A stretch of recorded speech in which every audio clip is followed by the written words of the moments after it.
All right, I am Billy Bobsack, and I am joined by Frederick Gumont, Hello, everybody. Frequency Studio, A whole lot of hola.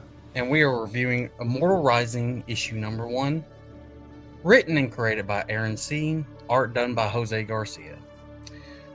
Frequency, why don't you start us out with your thoughts? All right, I actually loved this one. It was I read through it and it was kind of busy to how I was taking it in, but then I read through it a second time and it all kind of clicked and I was really enjoying what I was seeing. There's a good blend of sci-fi and fantasy in this, but it's primarily sticks with the fantasy base. And the characters I thought were a lot of fun. Some of them royally ticked me off, but that was by design, apparently. But yeah, I enjoyed the character interactions in some of these. How they were set up, and we get to see a story happening on two different levels. In this issue, there's two stories that happen concurrently. The bulk of the book is the main characters, and you get a short story afterwards that's happening at the same time that's taking place in the godly realms, where we follow a couple elven gods who are brothers. And the art also changes between the two stories. The main story is kind of simple, but in the godly realm, things are like more layered and surreal and almost have an internal glow to them. So hats off to Jose Garcia on pulling that off. That was some fantastic artwork, I think. And I loved how the colors just kind of all had that inner glow to it. And yeah, there was a lot of fun elements in here and a few mysteries that already got me theorizing. Yeah, even though I'm not a huge fan of the art style, it is drawn very well in this book. Yeah, the art style could be described as it's anime like, manga like, but it has its own unique thing to it. It's tough to put into words. You look at it and you can tell it's a little bit different than your typical anime style. Yeah. Well, I enjoyed it as well. I thought it was an easy read. I went through it because a lot of times nowadays I read comics and I'll put them down and continue the story a little bit later. But this one, I was really absorbed by the story and reading through and through all the way to the second story. And it feels like an anime, absolutely. It feels kind of like watching a Saturday morning cartoon a little bit. Like it feels like I'm sitting down with my bowl of cereal and just taking in the story. Very beautiful artwork by Jose Garcia. It's got that anime vibe. Again, I'm not a super anime fan. Like people who know me know it's not my favorite genre. And same with fantasy. It's not my go-to story, but I did really enjoy this story as well. The second part, which is a really short one towards the end, reminded me a lot of Warhammer 40K. Yeah, Warhammer 40K with the God Emperor. Exactly, because God Emperor and also the massive armor that the character wears. And he's literally got a Warhammer in one of the illustrations. Yeah, the pose. He does the pose with the sword strike. So comically oversized weapons and armor. So it throws you into that kind of vibe. Yeah, also pretty good on the onomatopoeia. Onomatopoeia. Yeah. They were done pretty good in this as well, for the most part. Yeah, I'm looking through it. I don't see a whole lot. I see a laughing. Ha ha. Oh, okay. There's a page where it's got 4 or 5 on it. Yeah, looking good. Looking at these are digital, well done, indeed. You got the Blue Empress, which is the cover that I have on this version right here. Yeah, that would be Empress Telix Mon. Yeah, Corey Barton is the one who did the blue chick cover. Yeah. Her breasts are clearly too big, Corey. You're gonna have to learn to draw smaller breasts. Just telling you right now. I think he's gonna find you in your home later tonight. I'm kidding, Corey. Paneling was actually done pretty well in this comic as well. Yep. And pacing was pretty good. And it's got a unique kind of paneling where you've got digital black borders around the panels, except when the background is black and then you switch to digital kind of white. borders as well. So he's got that digital feel, but it's very unique. It's consistent, so it flows very well. No criticism on my part for that. You go into abstract. There's an abstract page where they're actually flying in space, where the text is driving the narration over, kind of a cloud of stars and nebula and all that. So it's fun to, it's very varied. You got a hunting scene, and you got evil doers and zombies. So it's a good variety of subject matter. So I am going to bring up my complaints on this. They're not super major. I don't want to hear what you're going to say on this, Frederick. So page 1 and 2? Yeah, so how he's introducing the names with the guards with our main characters and stuff?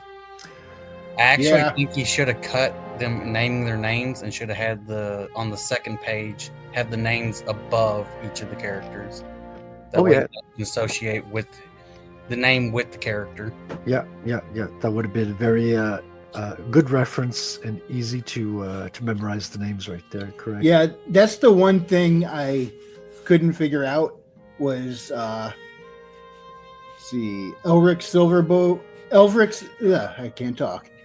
Silverbow and Aerolith Rivers. Yes, the red. We don't know which one those two are. We know who Drake Hardy is. We know who Lorelei is. Yeah. But the other two that were on the team, either one could have had, we never saw the name definitively assigned to which one was which. Yeah, and I got confused on page 5 where she is actually being sarcastic, and she's saying, "I'm Drake, I'm the best ranger." So it's like if I was making fun of Billy, say, "Oh, look at me, I'm Billy Bob." No, right? So it's easy to understand when you're doing it in voice, but reading it on the page, I thought she was saying, "I'm Drake." I did not understand it was a sarcastic comment until I was done reading the... I'm going to ask you if you noticed this, Frederick. On page 4, on the second panel, the text bubble doesn't have a line to who the fuck's talking. Oh, yeah. Yeah. That's a small mistake. It's nothing breaking. I noticed it when I was reading it. Yeah, and it kind of looks like it does because in the background there's like a line from the tree that's kind of made. So if you're not looking directly at it, you can read it as a pointer, but it's not literally a pointer, correct? Yeah, the lower panel though does answer the question. It was Drake who said that because he turned her around and adjusted the gig line on her shoulder strap to put it back in place. So yeah, you're right. The you don't have the what's it called? The line, the part of the word balloon that points to the. You needed something. Yeah. You needed something. The reason why is because the next panel, when she's it's her talking first, then him responding, then her talking again. Yeah, that took me a minute too, and I figured out who that was talking in the previous panel just by the action going on in the picture. But you're right, that did throw me off. First time I read it, I'm like, I thought this probably Silverbow with the silvery hair. That's probably which one's which. But I thought it was them talking at first, and then next panel you realize, oh, it's Drake. So, and then page 7, when they're having their banter back together and fixing to fucking mouth fuck each other, the bottom part of that page, there is no sound effect and there is no visualization that the ship has landed. Yeah, you would think there would be some wind or something, but then again, we don't know what kind of propulsion systems they use. They might be quiet. This is where the sci-fi element comes in because they do have ships, big airships. And I thought it was funny that they made the Rangers walk all the way out there to meet the princes who just took a ride on the ship to get there. Right, but it needed indication that it just landed, and that's something to give it that viscerality to it. Yeah. And now that you draw my attention to it, the word balloon that's over the ship is kind of like doing a tangent with the curve on the ship, which is which is a tangent, which is something you want to avoid in illustration or comics in general. the indicator line is going right along with the line of one of the ships, and it kind of makes it blend in and tough to see. Also, so I just moved the word balloon up or down or towards the left a little bit, and it's an easy fix. So, and then I got final two. Once again, I didn't have anything major problem with this book, but I'm going to nitpick some stuff. On page 17, when you got him doing that and you immediately give him a surprise reaction page, doesn't really line up with his motivation in the panel above. I understand it's supposed to be that he's surprised about someone getting actually hit, but you have that later on in the next couple pages of him actually being like, oh, I didn't know, like, that's what happens when bodies get ragdolled, right? But on that page, it's actually a bit of contradictory with the slit panel of his reaction of being shocked when it's about to hit her. Gotcha. Yeah, I read that a little different.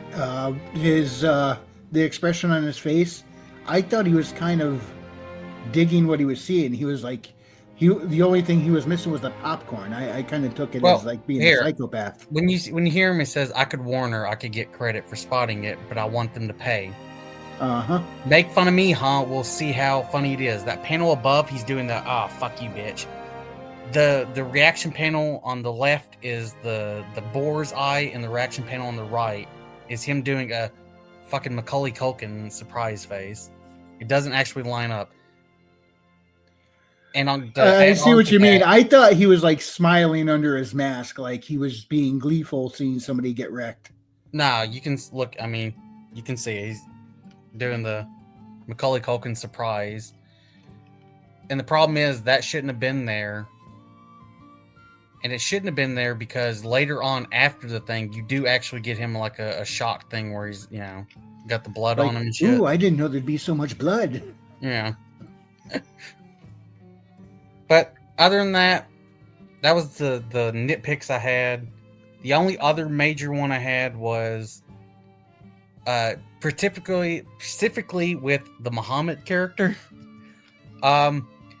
The dialogue with him and the priest does not really sound like doesn't really have a good character voice. It's not very doesn't sound very priest and holy like with the structure of the dialogue. It's a bit bland.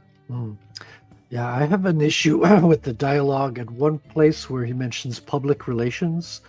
I thought that's a term that did not fit in a fantasy world. It's invented by Edward. I forget which page it's on. I think he's talking with the princes, and he's mentioning something about it's not good for the public relations, which is a term invented by Edward Bernays, kind of like in the last century. I see what page you're talking about. I know. Yeah, it pulls me out of the fantasy vocabulary a little bit. It's, you can overlook it. It's not a major thing. And the page where we see the blue empress, the text is larger. The dialogue text is larger than it is elsewhere. And no pointer on that. I'm wondering if she's screaming or if she's speaking louder. But usually you want to express that with a word balloon that has kind of like, jagged lines or something like that. Having it just the text larger just makes it seem like it's zoomed in or it was overlooked as a larger font. But she also has cake in that page, so I can forgive it. Forgiven, yes, clearly.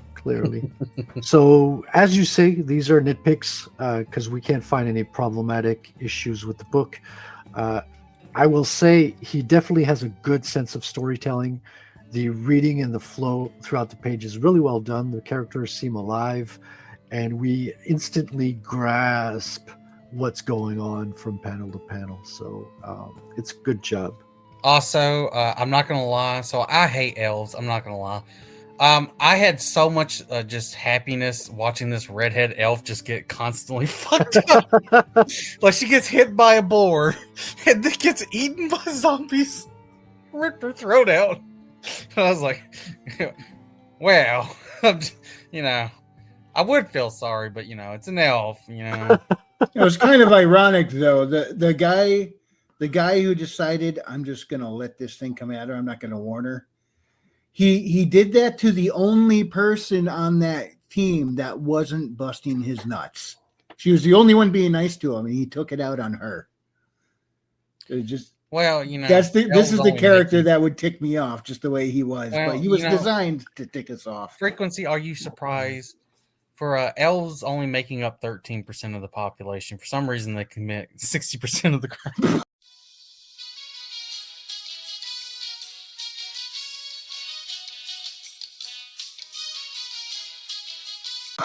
Wow. I'm just saying, you know, these dirty elves. And I think about 55% of it at this point is specifically that blue one.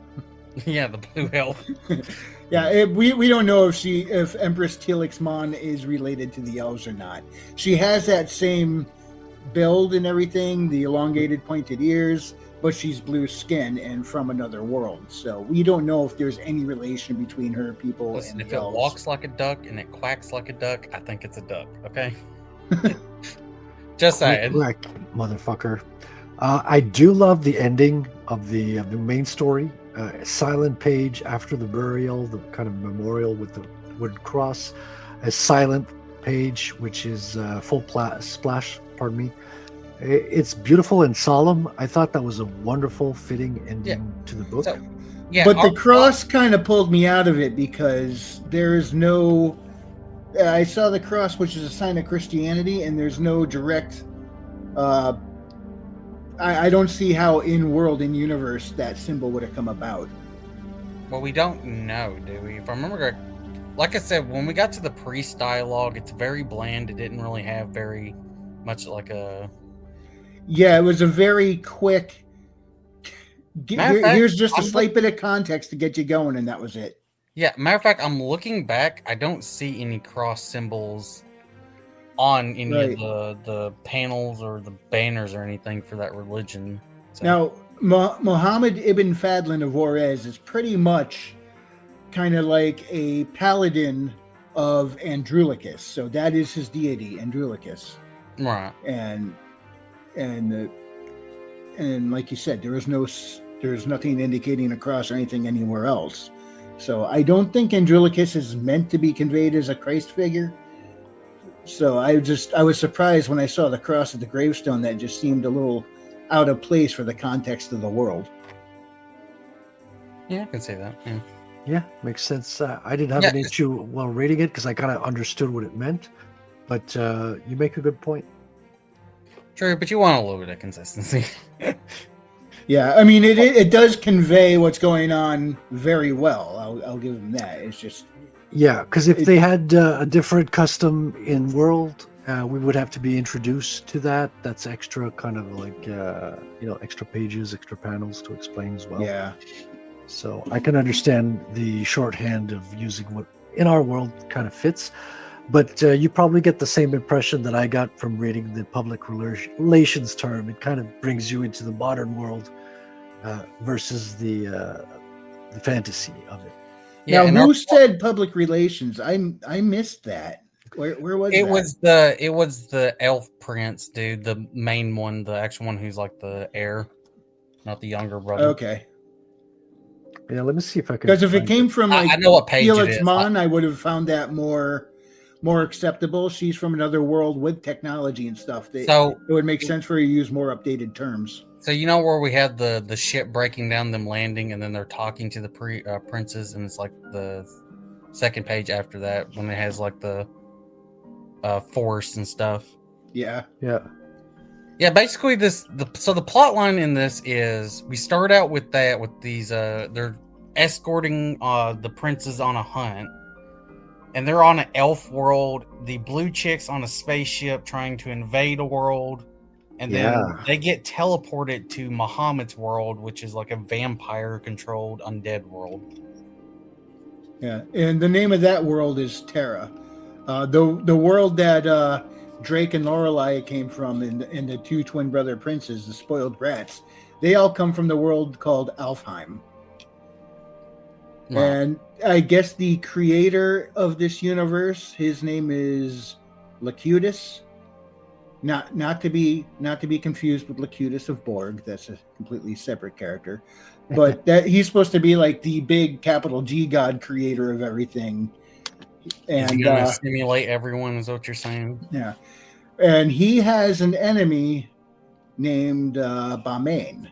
Bamain was one of Andronicus's creations, and now he's somehow managed to put Locutus on his heels, somehow injured or damaged him, and all that's left of Locutus is like the emerald, a piece of emerald that was like a piece of Locutus's heart. Now, Balmain also somewhere has a ruby, which I guess is a similar core to him as this emerald is to Locutus. And when he defeated Locutus, his emerald or Balmain's ruby was lost, and he went looking for the missing pieces of Locutus's emerald. One was still missing, and the ruby was missing, and pretty much all their followers are scrambling to find the ruby and the emerald to get the advantage over the other. Right. If this emerald gets destroyed, then Locutus is finally destroyed. Right. The zombies are really sick. Like, absolutely terrific rendition on them, very undead. And the movement, you could tell they're zombies just by the way they hold their heads. And they're also pretty base in the story. Like I said, ripping apart an elf, pretty base. Yeah, no, they just looked like rotten disease. They really did. Yeah. They personified that quite well. Yeah, I love everything about it. The movement, the head positions. Very good job on the part of Jose Garcia. Well, in the godly realm, the two brothers, I'm trying to remember their name, Erickson, and I cannot remember the other one's name at the moment, which is bugging me, but they went in to take down someone named Baron Sabisht. And when they defeated Baron Sabisht and killed him. Are you saying Baron is a bitch? No, Baron Sabisht. Okay. Yeah, I think he is saying that. Yeah, I think you're calling Baron a bitch. Clearly. That's pretty rude. I guess both things can be true at once. But when they killed him, everything that he created vanished, just disappeared. The monsters, the building, everything that was he created with his power vanished. So it makes me wonder, if Balmain is successful in defeating Locutus, does that mean everything and everyone that Locutus created also would vanish? And if so, how does Balmain himself not disappear in that? And I think that would be tied to his ruby in order to remain when the creator's wiped out. That's a theory I got going right now. I don't know, because when I realized everything disappeared when the god is killed, what happens if the creator of everything is killed? That's going to be kind of catastrophic. That's right. Listo and Erickson. Okay. Those are the two brothers' names. Erickson is a god of magic, and Listo, they didn't say it, but he seems to be a god of war type, because he's the one who did all the fighting with his Japanimation swords. He's totally not Dragon Slayer. But I did have a lot of fun with this, and really that artwork in the godly realm is just top notch. Yeah. So since we're gonna do this, frequency, what would you give it as a rating in letter? In letter, I would probably give this somewhere either A minus, if not an A. I you know what, I'm going to say A. I really had fun with this, and even though it's been a while since I've gone through it a couple times, I really do enjoy these characters. And yet, does it have its flaws and faults here and there? Absolutely. But for a first comic, this is fantastic. I can't wait to see more of this. I do have issue 2. I'm waiting for issue 3, and I want to see, who else might we meet and what other things might we discover about this world. That's right. Frederick. Yeah, very close to the same thing. I would go with a B+, so just under an A. Just mostly because there's a few issues here and there that could be easily fixed, to be honest. Like even in the lettering phase, I think if there's an omnibus or a reprint of this, you could fix a couple of things that would propel this to an A for me for sure. But I'll go with B plus. Yeah, pretty much same with me on the B plus. I think it's pretty good, pretty well paced. Some nitpicks on some mistakes and stuff. The art style, like I said, isn't for me, but it is done very well. Mm-hmm. Yeah, it's consistent enough that I can get into it, even though it's not my typical art style. Plus, we'll be doing the second one here soon. I'll be reading that. Yeah. I'm looking forward to that. But other than that, well, I will say this: the second one does have something going against it right off the bat. There's no sexy blue lady on the cover. So yeah, okay, never mind. I'm changing my rating. Negative F to this one because you can't promise hot blue lady and then go to the next issue and not give hot blue lady. Okay, you hear that, Aaron? I'm telling you right now. Good work, Aaron. That's right. Well, I think that's going to be all for us today. Thank you for watching. Have a good day.